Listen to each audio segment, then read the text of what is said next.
ધાંગધ્રામાં આવેલી એક દુકાનમાં આગ લાગવાની ઘટના સામે આવી છે. નગરપાલિકાની બાજુમાં જ આવેલ કેપ્રી ગોલ્ડ લોનની દુકાનમાં આગ લાગતા અફરાતફરીનો માહોલ સર્જાયો હતો. આગ લાગતા ફાયર ફાઈટર અને પોલીસ દ્વારા કામગીરી શરૂ કરવામાં આવી હતી. હાલ આગ લાગવાનું કારણ હજુ અકબંધ છે. બેંકમાં આગથી લાખોના નુકસાનની આશંકા સેવાઈ રહી છે. શહેરમાં છાશવારે આગ લાગવાના બનાવો સામે આવતા હોય છે. ત્યાં ધાંગધ્રામાં આવેલી એક દુકાનમાં આગ લાગવાની ઘટના બની છે. ધાંગધ્રા પાલિકાની બાજુની બેંકમાં આગથી દોડધામ મચી હતી. નગરપાલિકાની બાજુમાં જ આવેલ કેપ્રી ગોલ્ડ લોનની દુકાનમાં આગ લાગતા અફરાતફરીનો માહોલ સર્જાયો હતો.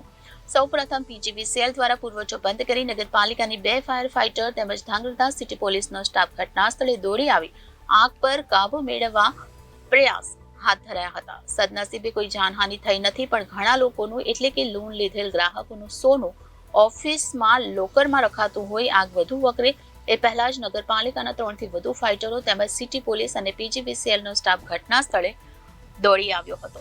આ આગ લાગ્યાનું કારણ હજી સુધી અકબંધ છે, પરંતુ બેંકમાં આગથી લાખોના નુકસાનની આશંકા હાલ સેવાઈ રહી છે. Bureau report Janadesh news, Surendranagar.